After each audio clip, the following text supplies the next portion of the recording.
Coincido con la primera parte del proyecto, que señala que la petición de los promoventes no podría ser admitida con base en el artículo 11, fracción 22 de la Ley Orgánica del Poder Judicial de la Federación, porque no se pretende dirimir un conflicto derivado de alguna obligación contractual, sino que se busca examinar a través de un pretendido escrutinio constitucional la validez formal y material de la reforma constitucional en materia de Poder Judicial publicada el 15 de septiembre pasado. Estoy en contra de la segunda parte del proyecto que propone interpretar la fracción 17 del artículo 11 de la propia Ley Orgánica del Poder Judicial de la Federación como la vía idónea para procesar una petición como la que motivó la presente consulta a trámite. Uno, porque excede la materia de la consulta al estudiar una vía distinta a la cuestionada por la ministra presidenta, generando una especie de suplencia de la deficiencia de la solicitud absolutamente injustificada, pues los promoventes son peritos en derecho. Y dos, porque se nos propone ampliar el sentido de la fracción 17 e incluso del primer párrafo del artículo 11 de la Ley Orgánica al pretender que una fracción circunscrita expresamente a controversias entre los órganos integrantes del Poder Judicial se derive a otros órganos del Estado que no son parte de ese artículo ni están mencionados en esa fracción, pues solo la Constitución puede otorgar la facultad de resolver controversias entre poderes. En el acuerdo del 13 de septiembre de 2024, la ministra presidenta consideró pertinente formular consulta al Tribunal Pleno para que se pronuncie sobre la procedencia de la controversia prevista en el artículo 11, fracción 22 de la Ley Orgánica del Poder Judicial de la Federación para controvertir reformas a la Constitución Política de los Estados Unidos Mexicanos, ya sea respecto del cumplimiento de las formalidades del procedimiento legislativo respectivo como de su contenido material, cita textual. No obstante, al considerar que la petición planteada por los promoventes no podría ser admitida con base en la fracción 22 aludida, cierro cita, que faculta a este Pleno para resolver controversias derivadas de alguna obligación contractual, el proyecto propone reencauzar la vía solicitada por las y los juzgadores federales hacia un asidero normativo mucho más claro y preciso para atender su petición, cita textual también, que es según el propio proyecto el artículo 11, fracción 17 de la Ley Orgánica, que faculta al Pleno para resolver controversias al interior del Poder Judicial de la Federación. Por tanto, al dar respuesta a una cuestión que no fue planteada por la presidencia de esta Suprema Corte, la presente consulta a trámite excede su materia para deliberadamente atender la petición de los promoventes, como afirma el ministro ponente. En todo caso, el reencauzamiento de la vía es una deformación del procedimiento inicialmente establecido, pues no existe disposición legal ni constitucional que faculte a este Pleno para realizarlo. El artículo 11 de la Ley Orgánica del Poder Judicial de la Federación otorga a esta Suprema Corte únicamente facultades administrativas para resolver cuestiones de carácter orgánico, de distribución de competencias, de responsabilidad administrativa o de obligaciones contractuales con esta Suprema Corte o con el Consejo de la Judicatura Federal, pero no para resolver ningún tipo de juicio o proceso judicial. Es decir, no se trata de una competencia jurisdiccional que solo puede estar prevista en la propia Constitución y en sus leyes reglamentarias, que en materia constitucional pues son la Ley de Amparo y la Ley reglamentaria del artículo 105. Por esta razón, se ha asumido que toda consulta a trámite respecto de este artículo 11 tiene carácter administrativo y por ello se han resuelto estas consultas en sesiones privadas de este Pleno. Esta competencia administrativa del Pleno de la Corte corresponde a una función derivada de su superioridad jerárquica al interior del Poder Judicial, en tanto que es el peldaño más alto en dicho poder, lo que justifica que sea la instancia encargada de resolver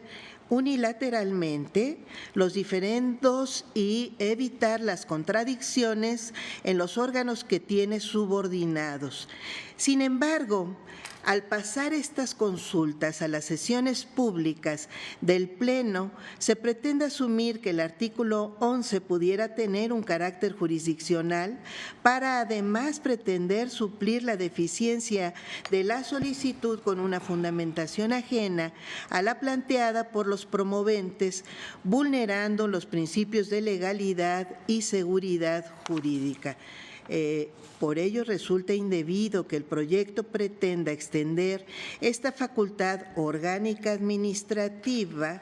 en los términos del propio artículo 11, a una facultad jurisdiccional al aplicar el principio de supremacía jerárquica al resto de los poderes. Obviamente que se trata de una supremacía que no extiende más allá del propio artículo 11. Es decir, se le intenta dar un carácter excepcional, incluso superior al del poder constituyente permanente o reformador de nuestra Constitución. Según nuestra doctrina, no está sujeto a ningún control jurisdiccional este poder constituyente o reformador, precisamente porque es el que genera el punto de partida constitucional. En este sentido, sin importar cuál sea el contenido de una reforma a la Constitución, ya sea que verse sobre alguna disposición estrictamente reglamentaria o bien sobre los principios fundamentales de la República, el constituyente permanente o poder reformador de la Constitución tiene todas las facultades para llevar a cabo el proceso sin estar sujeto a ningún tipo de control o revisión judicial. Incluso en el caso de que se considerara que las atribuciones del Pleno previstas en el artículo 11 de la Ley Orgánica del Poder Judicial de la Federación fueran de carácter jurisdiccional, estarían sujetas a los distintos criterios que ha emitido esta Suprema Corte y, por lo tanto, ser observados en el propio proyecto. Por ejemplo, la segunda sala de la Corte, en la jurisprudencia 60-2017, determinó que no existe base legal para reencauzar hacia la vía procedente un recurso interpuesto de manera incorrecta porque comprometería la integridad del proceso legal. Asimismo, la primera sala en las jurisprudencias 25-2005 y 56-2009, así como 29-2021,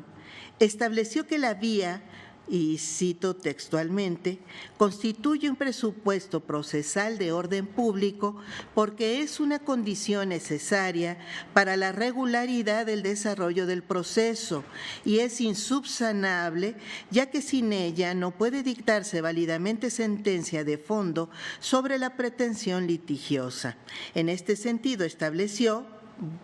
entre comillas, el análisis de las acciones solo puede llevarse a efecto si el juicio en la vía escogida por el actor es procedente, pues de no serlo, el juez estaría impedido para resolver sobre las acciones planteadas.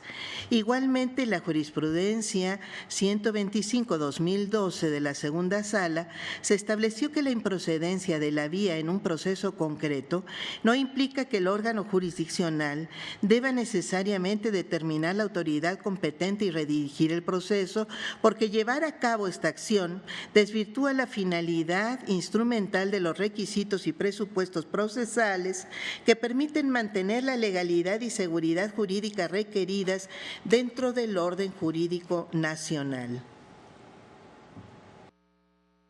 En síntesis, al buscar la manera de entre comillas, atender la pretensión de los solicitantes con un reencauzamiento arbitrario, no solo se excede la materia de la consulta, sino que se busca satisfacer a toda costa la pretensión de los jueces y magistrados solicitantes. Además, se menoscaba la autoridad y honorabilidad misma de esta Corte, pues los ministros, las ministras, estamos impedidos para emitir una resolución en un asunto en el que somos los primeros interesados, pues es una decisión que directamente nos involucra. Con este proyecto, la Suprema Corte pretende ser juez y parte al realizar un control abstracto para la resolución del tema, a pesar de no ser una autoridad competente, porque su actuación no sería independiente ni imparcial, pues los ministros y ministras de esta Corte nos tendríamos que declarar impedidos y, en su caso, solicitar al constituyente mismo alguna autoridad que dirimiera el conflicto. El proyecto propone ampliar el sentido de la fracción 17 e incluso el primer párrafo del artículo 11 de la Ley Orgánica del Poder Judicial de la Federación de manera indebida. Se plantea que la amplitud del mandato para este pleno contenido en el primer párrafo del artículo 11 de la Ley Orgánica relativo a velar por la autonomía e independencia de los órganos integrantes de la Judicatura Federal, aunado a la atribución expresa de la fracción 17 de este mismo precepto relativa a conocer y dirimir cualquier controversia suscitada al interior del Poder Judicial de la Federación con motivo de la interpretación y aplicación de los artículos 94, 97, 100 y 101 de la Constitución Política de los Estados Unidos Mexicanos, es lo que lleva a considerar que la petición de los promoventes sí pueda ser admitida y procesada de conformidad con esa misma atribución. Sin embargo, el proyecto no toma en cuenta que dichos artículos constitucionales abordan cuestiones competenciales. Por ejemplo, el artículo 94 establece la forma en que se integra el Poder Judicial de la Federación, el artículo 97, el ingreso, formación y permanencia de magistradas y magistrados de circuito, así como juezas y jueces de distrito. El artículo 100, la forma en que se integrará el Consejo de la Judicatura Federal y su funcionamiento, y el artículo 101, la prohibición para los funcionarios judiciales de aceptar y desempeñar empleo o encargo en la Federación, en las entidades federativas o para particulares, salvo los cargos no remunerados. En ese sentido, claramente el artículo 11, fracción 17 de la Ley Orgánica del Poder Judicial de la Federación limita sin lugar a duda la competencia de este Pleno para resolver controversias al interior del Poder Judicial de la Federación, pues las facultades previstas en los artículos constitucionales, obviamente anteriores a la reforma que ya fue publicada y que es a los que se acude,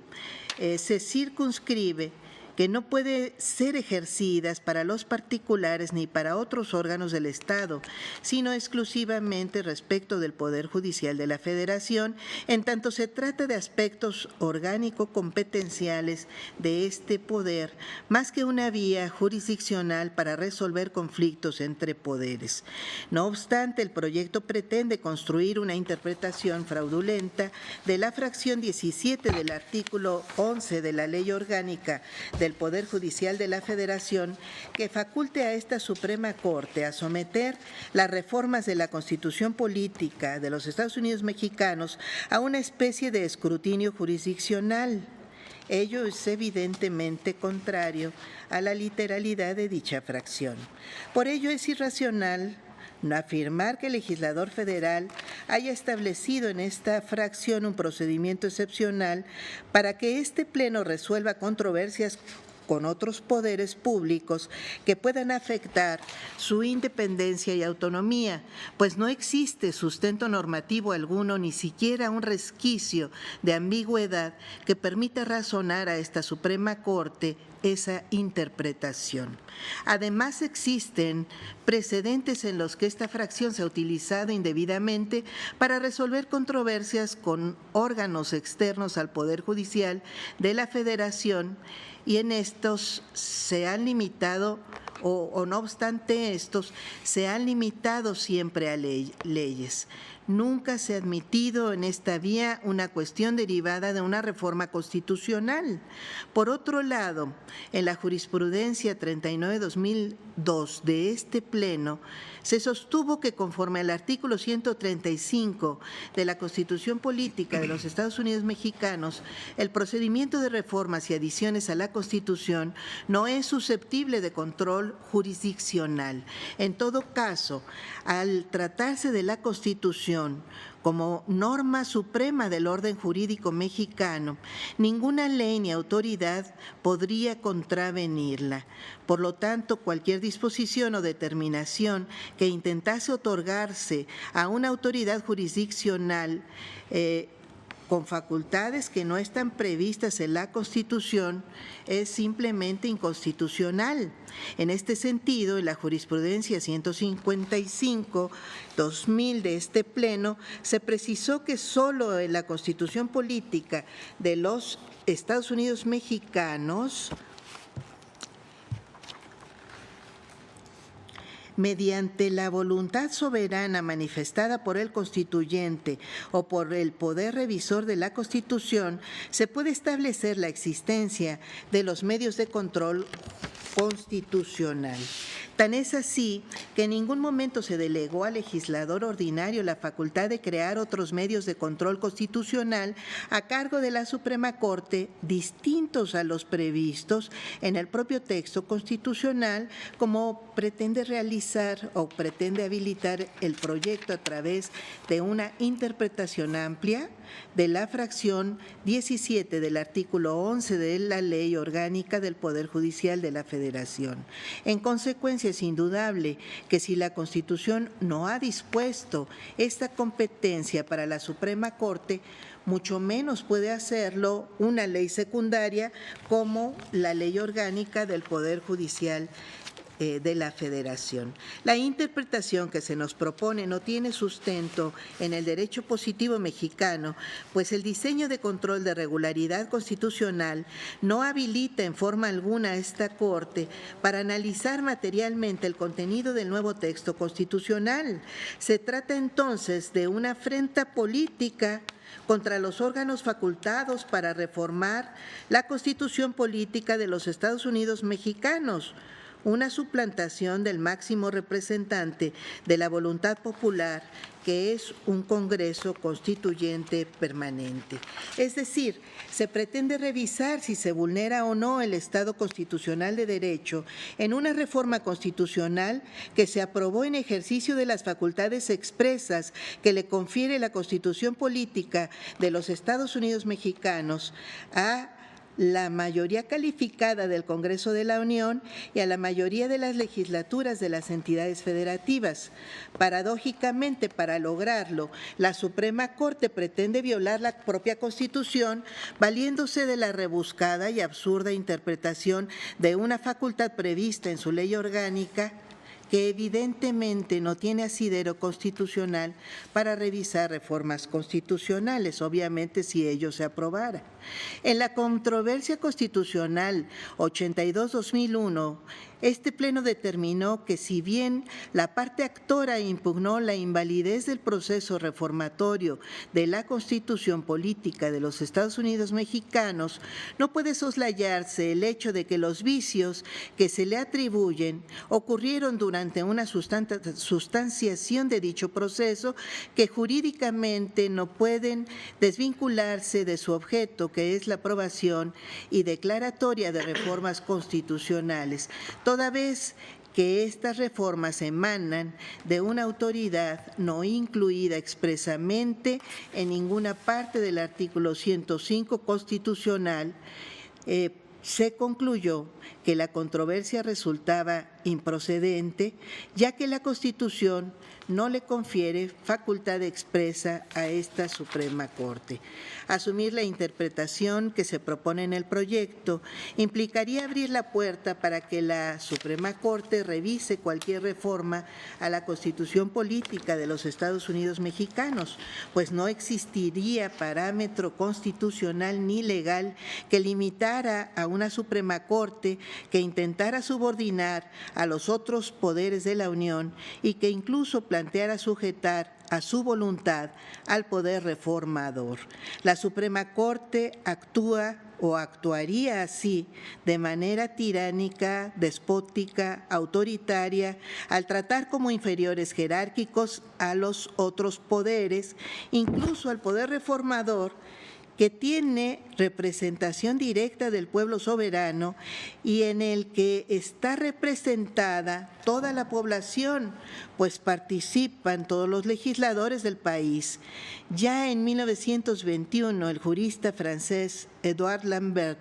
consideraba que la alteración del equilibrio producido en favor del Poder Judicial somete a los otros poderes a su control y de esta forma establece un régimen